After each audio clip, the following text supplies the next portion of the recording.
Cancer awareness మీద ఆడియన్స్కి ఇచ్చే మెసేజ్ ఏంటి? క్యాన్సర్ ఇన్సిడెన్స్ అనేది చాలా వరకు పెరుగుతుంది. సో ఎవరికైనా ఇప్పుడు క్యాన్సర్ ఎందుకు వస్తుంది? క్యాన్సర్ అంటే ఇప్పటికీ అందరూ కూడా మహమ్మారి వస్తే చనిపోతారు, డెత్ సెంటెన్స్ అని అన్నట్టే అందరూ అనుకుంటారు. మన బాడీలో క్యాన్సర్ అనేది ఏ ఆర్గన్ కైనా రావచ్చు. అంటే సో ఈ ట్రీట్మెంట్స్ కూడా అడ్వాన్స్ ట్రీట్మెంట్స్ అంటున్నారు కదా మేడం. సో మీ ఎదురింటి ఎల్లమ్మని, పక్కింటి పుల్లమ్మని, లేకపోతే గూగుల్ తల్లిని, లేకపోతే చాట్ జీపీటీ చెల్లిని వీళ్ళు నమ్మద్దు. మీ డాక్టర్ని మాత్రమే నమ్మండి. సో మ్యామ్, అసలు క్యాన్సర్ అంటే ఏంటి? సో మన బాడీలో చాలా సెల్స్ ఉంటాయి కదా. సో ఈ సెల్స్ ఏంటంటే ఒక particular number of cell divisions, అంటే ఇన్ని డివైడ్ అవ్వాలి, డివైడ్ అయిపోయాక డెత్ అయిపోవాలి అని ఉంటుంది. బట్ ఈ నార్మల్ సెల్స్లో ఏమన్నా జన్యుపరమైన లోపాల వల్ల, అంటే మ్యూటేషన్స్ వల్ల చేంజెస్ వచ్చి అవి కార్సినోజెనిక్ అవ్వచ్చు. సో ఈ క్యాన్సర్ సెల్స్ ఏమవుతాయంటే అన్కంట్రోల్ ప్రొలిఫరేషన్ ఆఫ్ సెల్స్ అంటారు. అంటే అలా విభజిస్తూనే ఉంటాయి, దానికి చావు అంటూ ఉండదు అనమాట. సో ఈ సెల్స్ ఏంటంటే నెమ్మదిగా గడ్డల కింద ఫామ్ అవుతాయి. గడ్డల కింద ఫామ్ అయ్యి ఒక దగ్గర స్టార్ట్ అవుతుంది. అంటే ఏ ఆర్గన్లో అయినా మనకి క్యాన్సర్ అనేది స్టార్ట్ అవ్వచ్చు. అక్కడ స్టార్ట్ అయ్యి అది స్ప్రెడ్ అవ్వడం అది అవుతుందన్నమాట. సో దాన్ని బట్టి మనం స్టేజెస్ ఆఫ్ క్యాన్సర్ అవి కూడా ఇస్తూ ఉంటాం. సో ఇప్పుడు క్యాన్సర్ వస్తే అందరూ అమ్మో నేను చచ్చిపోతానా, లేకపోతే ఇది డెత్ సెంటెన్స్ ఏనా అని చెప్పి చాలా ఫీల్ అయిపోతూ ఉంటారు. సో అది నిజమేనా? అవును చెహి, నువ్వే కాదు అందరూ అదే అనుకుంటారు. క్యాన్సర్ అంటే ఒక మహమ్మారి, వస్తే చనిపోతాం అని. సినిమాల్లో కూడా అలాగే చూపిస్తూ ఉంటారు కదా. ఎవరైనా హీరోయిన్ చంపేయాలంటే క్యాన్సర్ డయాగ్నోసిస్ పెడతా ఉంటారు. బట్ నిజంగా క్యాన్సర్ వస్తే అందరూ చనిపోతారు అంటే మేము ఇన్నేళ్ళు చదవాల్సిన అవసరమే లేదు కదా. దీనికి ఇన్ని ట్రీట్మెంట్లు, ఇన్ని సైంటిస్టులు ఇంత వర్క్ చేయడం ఇదంతా అవసరమే లేదనుకుంటా, అవునా కదా? సో ఇదే అపోహ. నువ్వు అన్నావు కదా ఇంత క్యాన్సర్ మీద ఉన్న అపోహ. ఫస్ట్ అపోహ ఏంటి అంటే క్యాన్సర్ డెత్ సెంటెన్స్ అని. క్యాన్సర్ డెత్ సెంటెన్స్ కాదు. ఈ అపోహ ఎందుకు వచ్చింది అంటే చాలా మంది క్యాన్సర్తో 3rd స్టేజ్ 4th స్టేజ్లో వస్తారు. ఈ స్టేజ్లో వచ్చినప్పుడు మనం ఎంత అడ్వాన్స్ ట్రీట్మెంట్స్ ఇచ్చినా కానీ క్యూర్ రేట్స్ అనేవి చాలా వరకు పడిపోతాయి. సో అందుకే క్యాన్సర్ని ఎర్లీగా గుర్తించడం అనేది చాలా ఇంపార్టెంట్. సో క్యాన్సర్ని కానీ మనం తొలి దశల్లోనే గుర్తిస్తే cure rates 80 to 90% and above కూడా ఉంటాయి. సో ఎవరికైనా ఇప్పుడు క్యాన్సర్ ఎందుకు వస్తుంది? సో క్యాన్సర్ ఎందుకు వస్తుంది అంటే చాలా రీజన్స్ అవి ఉన్నాయి. కానీ కామన్గా చెప్పేవి ఏంటి అంటే మన అలవాట్ల వల్ల. ఓకే, సో మెయిన్గా మనం చూసుకుంటే టొబాకో ప్రొడక్ట్స్, ఓకే, అంటే స్మోకింగ్ కానీ, లేకపోతే పాన్ గుట్కా కానీ తీసుకోవడం కానీ, ఇంకా ఆల్కహాల్ తీసుకోవడం. సో ఇవి మెయిన్ కాజెస్ ఆఫ్ క్యాన్సర్స్ అనమాట. సో మెయిన్గా మన జీవన శైలి వల్ల, మన అలవాట్ల వల్ల వస్తాయి. ఇంకా ఒబేసిటీ, మన లైఫ్ స్టైల్. ఇప్పుడు అందరూ సెడెంటరీ లైఫ్ స్టైల్, అవునా కాదా? So sedentary life style, obesity వల్ల మనం ఈ ప్రాసెస్డ్ ఫుడ్స్, ప్యాక్డ్ ఫుడ్స్ ఇవన్నీ తీసుకోవడం వల్ల. సో ఇవి కామన్ కాజెస్ ఆఫ్ క్యాన్సర్. ఇవే కాకుండా జన్యుపరమైన లోపాలు అనమాట. అంటే మెయిన్గా వంశపారంపర్యంగా వచ్చే కాజెస్ ఉంటాయి. అవి 5 to 10% వరకు ఉంటుంది. సో మన ఫ్యామిలీ హిస్టరీ తెలుసుకోవడం కూడా చాలా ఇంపార్టెంట్. అంటే ఫ్యామిలీస్లో ఏమైనా క్యాన్సర్ రన్ అవుతుందా లేదా అన్నది కూడా తెలుసుకోవాలి. సో మెయిన్గా లైఫ్ స్టైల్ వల్ల వస్తుంది, జన్యుపరమైన లోపాల వల్ల వస్తుంది. ఇంకొన్ని ఏంటంటే, సో కొన్నిటికి మనకి క్యాన్సర్ కాజ్ కూడా తెలియదు. అంటే కొంచెం ఈడియోపతిక్ ఉంటుంది అనమాట. చాలా మంది వచ్చి అడుగుతారు, నాకు మంచి లైఫ్ స్టైల్ ఉంది, నాకు అలవాట్లు లేవు, మాకు ఫ్యామిలీ హిస్టరీ లేదు, స్టిల్ ఎందుకు వస్తుంది అని. But there are some things which we cannot explain beyond science అనమాట. మరి ఇప్పుడు క్యాన్సర్లో రకాలు ఉంటాయా? లైక్ టైప్స్ ఆఫ్ క్యాన్సర్స్ కానీ అలా ఏమైనా ఉంటాయా? అలా ఉంటే ఆడవాళ్ళలో మగవాళ్ళలో కామన్ టైప్స్ ఆఫ్ క్యాన్సర్స్ ఏముంటాయి? క్యాన్సర్ అనేది అంటే అందరూ ఒకటే అనుకుంటారు, కానీ కాదు. క్యాన్సర్లో చాలా రకాలు ఉన్నాయి. మన బాడీలో ఏ ఆర్గన్ అయినా క్యాన్సర్ బారిన పడవచ్చు అనమాట. సో బ్రాడ్గా క్యాన్సర్స్ని డివైడ్ చేయాలంటే haematological cancers and solid cancers అంటారు. హెమటలాజికల్ అంటే బ్లడ్ క్యాన్సర్స్, మైలోమా, లింఫోమాస్ ఇవన్నీ హెమటలాజికల్ కింద వస్తాయి. సాలిడ్ క్యాన్సర్స్ అంటే బ్రెస్ట్, లంగ్, బోన్, బ్రెయిన్ ఇవన్నీ సాలిడ్ క్యాన్సర్స్ కింద వస్తాయి అన్నమాట. ఓకే, సో ఈ క్యాన్సర్స్లో కామన్ క్యాన్సర్స్ ఏవి అన్న దాని గురించి మనం తెలుసుకుంటే చాలు. సో ఇండియాలో ఆడవాళ్ళలో వచ్చే కామన్ క్యాన్సర్ ఏది అంటే బ్రెస్ట్ క్యాన్సర్, నెక్స్ట్ది సర్వైకల్ క్యాన్సర్, థర్డ్ది ఓవేరియన్ క్యాన్సర్. అండ్ మగవాళ్ళలో వచ్చే కామన్ క్యాన్సర్ ఏది అంటే హెడ్ అండ్ నెక్ క్యాన్సర్స్, మెయిన్గా ఓరల్ క్యావిటీ క్యాన్సర్స్ అనమాట. ఎందుకంటే వాళ్ళు ఈ టొబాకో వల్ల అవన్నీ అనమాట. రెండవది లంగ్ క్యాన్సర్ అండ్ మూడవది కొలోరెక్టల్ క్యాన్సర్, అంటే పెద్ద పేగు క్యాన్సర్స్ అనమాట. సో ఈ క్యాన్సర్స్ గురించి మనకి అవగాహనది మెయిన్గా ఉంటే చాలు. సో మీరు ఇందాక చెప్పారు కదా మేడం, లైక్ క్యాన్సర్ని ఎర్లీగా డిటెక్ట్ చేయొచ్చు, లేకపోతే ఎర్లీగా గుర్తించవచ్చు అని చెప్పి. సో అది గుర్తించడం వల్ల 80 to 90% ఆఫ్ క్యూరేట్స్ ఉంటాయని చెప్పారు కదా. సో అది గుర్తించడానికి ఏమైనా కామన్ సింటమ్స్ కానీ అలా ఏమైనా ఉంటాయా? సో క్యాన్సర్లో చాలా రకాలు ఉంటాయని చెప్పాను కదా. సో ఒక్కొక్క క్యాన్సర్కి ఒక్కొక్క రకమైన సిమ్టమ్స్ ఉంటాయి అన్నమాట. బట్ మన బాడీలో ఏ చిన్న చేంజెస్ వచ్చినా అంటే సిమ్టమ్స్ ఏమన్నా ఉంటే మనం నెగ్లెక్ట్ చేయకూడదు. ఓకే, ఎస్పెషల్లీ ఏవైతే క్రానిక్ సిమ్టమ్స్ అంటే 2 నుంచి 3 వారాలకు మించి మనని ఏదైనా సిమ్టమ్ బాధ పెడుతుంది అంటే మాత్రం డాక్టర్ దగ్గరికి వెళ్ళి ఇవాల్యుయేట్ చేయించుకోవాలి. సో యూజువల్లీ క్యాన్సర్ సిమ్టమ్స్ ఎలా ఉంటాయి అంటే బాడీలో ఏమైనా గడ్డలు ఏవైతే రాయిలా ఉండి నొప్పి లేకుండా త్వరగా పెరుగుతున్నాయి, అవి చంక భాగంలో, మెడ భాగంలో ఎక్కడైనా రావచ్చు గడ్డలు. లేకపోతే నోటిలో ఏమైనా మానని పుళ్ళు కానీ, ఆకలి వేయకపోవడం, బరువు తగ్గిపోవడం, దీర్ఘకాలంగా బాధిస్తున్న దగ్గు, ఆయాసం రావడం, ఓకే, మోషన్లో బ్లడ్ పడడం, మోషన్ నల్లగా అవ్వడం, నెక్స్ట్ ఇంకా మెనోపాజ్ వచ్చేసాక బ్లీడింగ్ అవ్వడం, తెల్లబట్ట అవ్వడం.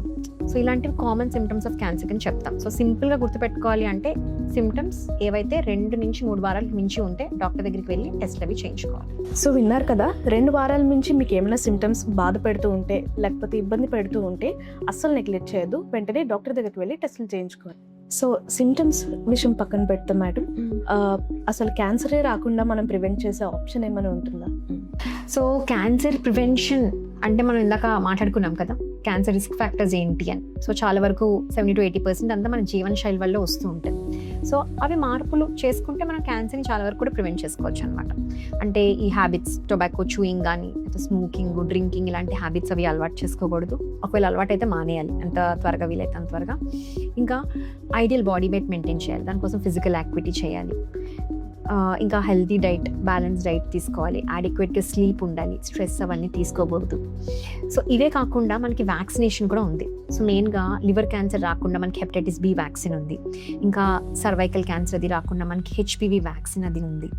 ఇంకా కొన్ని స్క్రీనింగ్ టెస్ట్ కూడా ఉన్నాయి, ఆడవాళ్ళు మగవాళ్ళు అనమాట. స్క్రీనింగ్ టెస్ట్ అంటే ముందస్తు టెస్ట్లు అంటారు. అంటే ఏమీ సిమ్టమ్స్ లేకుండా జస్ట్ వెళ్ళి మనం టెస్టులు చేయించుకొని క్యాన్సర్ని ఎర్లీగా గుర్తించే టెస్ట్ని మనం స్క్రీనింగ్ టెస్ట్లు అంటారు అనమాట. అంటే సిమ్టమ్స్ వచ్చాక వెళ్ళడం వేరు, సిమ్టమ్స్ కూడా ఏం లేకుండా హెల్దీ ఇండివిజువల్స్ అందరూ చేసుకునే వాటిని స్క్రీనింగ్ టెస్ట్ అంటారు.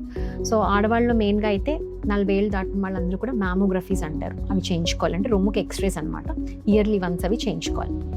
ఇంకా సర్వైకల్ క్యాన్సర్ కోసం ప్యాప్స్మియర్ అని ఉంది. సో 26 ఏళ్ళు దాటిన ప్రతి మహిళ కూడా ప్యాప్స్మియర్ అనేది 3 ఇయర్స్కి ఒకసారి చేయించుకోవాలి. ఇంకా అండాశయ క్యాన్సర్ కోసం మనం అల్ట్రాసౌండ్ అబ్డామిన్, ఇంకా CA-125 అని ఒక బ్లడ్ టెస్ట్, ట్యూమర్ మక్కర్ అనమాట, అది చేస్తాం. సో ఈ స్క్రీనింగ్ టెస్ట్లు అవి చేసుకుంటే ఆడవాళ్ళు వచ్చే కామన్ క్యాన్సర్స్ని మనం ఐడెంటిఫై చేసేయచ్చు. ఇంకా మగవాళ్ళ విషయంకి వస్తే వాళ్ళు వచ్చే కామన్ క్యాన్సర్స్, నోటి క్యాన్సర్స్ అనుకున్నాం కదా. సో రెగ్యులర్ డెంటల్ ఎగ్జామినేషన్స్ అంటే ఇయర్లీ వన్స్, ఎస్పెషలీ అలవాట్లు ఉన్న వాళ్ళు అయితే తప్పనిసరిగా వెళ్ళి డెంటల్ ఎగ్జామినేషన్ అవి చేయించుకోవాలి. ఇంకా lung cancer. So lung cancer especially smokers ఎవరైతే ఉంటారో వాళ్ళు ఇయర్లీ వన్స్ సిటీ స్కాన్ అంటారు అన్నమాట, లోడో సిటీ స్కాన్ అది ఉంటుంది, అది చేయించుకోవాలి. ఇంకా కొలనోస్కోపీ, అది ఆడవాళ్ళు మగవాళ్ళు 50 ఏళ్ళు దాటిన వాళ్ళందరూ కూడా 10 ఏళ్ళకి ఒకసారి కొలనోస్కోపీ చేయించుకుంటే మనం ఈ కొలోన్ క్యాన్సర్ కూడా ప్రీ మాలిగ్నెంట్ స్టేజెస్ అంటారు, అంటే పాలిప్స్ కింద అవి స్టార్ట్ అవుతాయి అనమాట. సో అలాంటివి ఏమన్నా ఉన్నాయా, ఏమన్నా ఉంటే ఐడెంటిఫై చేసుకొని ట్రీట్ చేసుకుంటే క్యాన్సరే రాకుండా ఉంటుంది. సో ఇలా కొన్ని టెస్ట్లు ఉన్నాయి, అంటే అన్ని టెస్ట్లు చెప్పడం కష్టం కానీ, బట్ కామన్ క్యాన్సర్స్కి కామన్గా మనం చేసే స్క్రీనింగ్ టెస్ట్ల గురించి తెలుసుకుంటే చాలు. సో మ్యామ్, ఇప్పుడు ఈ క్యాన్సర్ ట్రీట్మెంట్ విధానాలు ఎలా ఉంటాయి? సో ఒక్కొక్క క్యాన్సర్కి ఒక డిఫరెంట్ టైప్ ఆఫ్ ట్రీట్మెంట్ ఉంటుంది.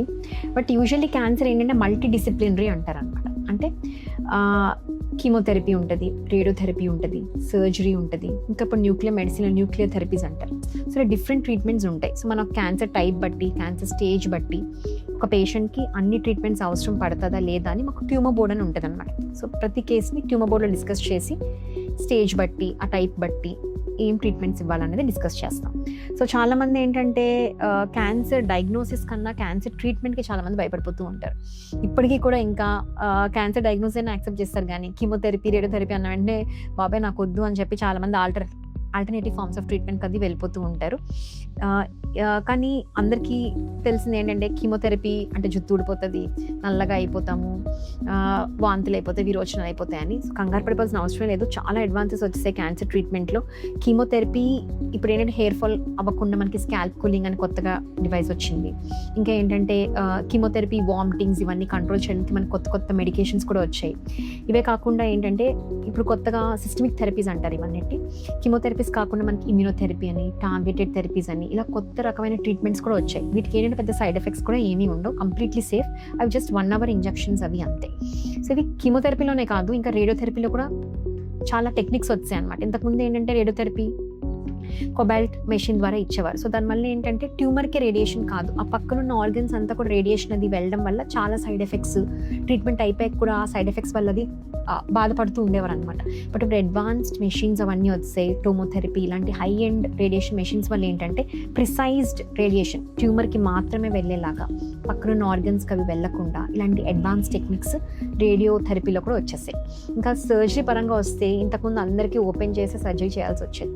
ఇప్పుడు ఏంటంటే మినిమల్లీ ఇన్వేసివ్ సర్జరీస్ అంటారు, అంటే రోబోటిక్ సర్జరీస్ ఇలాంటివన్నీ వచ్చాయి, ప్లాస్టిక్ సర్జరీలో అడ్వాన్సెస్ వచ్చాయి. సో ఇలా డిఫరెంట్ అన్ని రంగాల్లో కూడా అడ్వాన్సెస్ రావడం వల్ల క్యాన్సర్ ట్రీట్మెంట్ విధానం కూడా ఇంప్రూవ్ అయ్యింది, సైడ్ ఎఫెక్ట్స్ అవన్నీ తగ్గాయి. ఇంకా ఏంటంటే సైడ్ ఎఫెక్ట్స్ తగ్గడం, ఇంకా ఎఫికసీ కూడా ఈ ట్రీట్మెంట్స్ అన్నిటి వల్ల కూడా చాలా బాగా ఇంప్రూవ్ అయ్యి క్యూర్ రేట్స్ అవన్నీ కూడా చాలా వరకు పెరుగుతున్నాయి. సో క్యాన్సరే కాదు, క్యాన్సర్ ట్రీట్మెంట్ వల్ల కూడా భయపడిపోవాల్సిన అవసరమే ఏమీ లేదు. మీ డాక్టర్తో మాట్లాడండి. సో చాలామంది ఏం చేస్తూ ఉంటారంటే ఇప్పుడు గూగుల్, చాట్ జీపీటీ అన్నీ వచ్చాయి కదా, సో మీ ఎదురింటి ఎల్లమ్మని, పక్కింటి పుల్లమ్మని, లేకపోతే గూగుల్ తల్లిని, లేకపోతే చాట్ జీపీటీ చెల్లిని వీళ్ళు నమ్మద్దు, మీ డాక్టర్ని మాత్రమే నమ్మండి. ఓకేనా? ఎందుకంటే మీకు ఏమి డౌట్లు ఉన్నా మీ డాక్టర్ బుర్ర తినేయండి ఒక అరగంట సేపు, అంతేగాని ఇవన్నీ చూసుకొని రాంగ్ ఇన్ఫర్మేషన్స్ అవన్నీ తీసుకొని భయపడిపోయి దయచేసి క్యాన్సర్ డయాగ్నోస్ అయ్యాక ట్రీట్మెంట్ మానేసి అది లాస్ట్ స్టేజ్ అయిపోయాక అప్పుడు మళ్ళీ డాక్టర్స్ దగ్గరికి వచ్చి ఏదో ఒకటి చేసేయండి, బతికించేయండి అంటే ఏమీ చేయడానికే ఉండదు.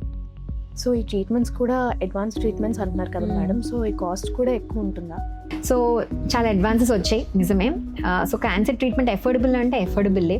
ఇప్పుడు కొన్ని అడ్వాన్స్ ట్రీట్మెంట్స్ అవి వస్తున్నాయి, అవి అయితే మనకి ఆరోగ్యశ్రీ, ఈహెచ్ఎస్ ఇలాంటి గవర్నమెంట్ స్కీమ్స్ అవి కవర్ అవ్వట్లేదు, దానికి కూడా సీఎం రిలీఫ్ ఫండ్స్ అని ఇవన్నీ ఇస్తున్నారు. So government is trying to help cancer patients from their side. And మనందరూ ఏంటంటే ఈ గవర్నమెంట్ స్కీమ్సే కాదండి, మనం కూడా ఇన్సూరెన్స్ అది తప్పనిసరిగా తీసుకోవాలి. సో చాలా వరకు క్యాన్సర్ ట్రీట్మెంట్స్ ఏంటంటే 80 to 90% గవర్నమెంట్ స్కీమ్స్లోనే కవర్ అయిపోతూ ఉంటుంది.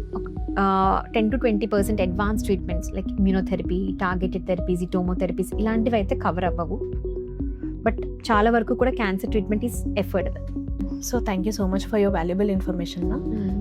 సో ఫైనలీ మీరు క్యాన్సర్ అవేర్నెస్ మీద ఆడియన్స్కి ఇచ్చే మెసేజ్ ఏంటి? సో క్యాన్సర్ అంటే ఒక మహమ్మారి కాదు, అండ్ క్యాన్సర్ ట్రీట్మెంట్స్కి భయపడిపోవాల్సిన అవసరమే లేదు. మీకు ఏ సిమ్టమ్స్ ఉన్నా అస్సలు నెగ్లెక్ట్ చేయకుండా చాట్ జీపీటీని, గూగుల్ తల్లిని అడగకుండా డాక్టర్ దగ్గరికి ఫస్ట్ వెళ్ళండి అండ్ సరైన టెస్ట్లు అవన్నీ చేయించుకోండి. క్యాన్సర్ని కానీ మనం తొలి దశలోనే గుర్తిస్తే 80 to 90% వరకు క్యూర్ చేసుకోవచ్చు.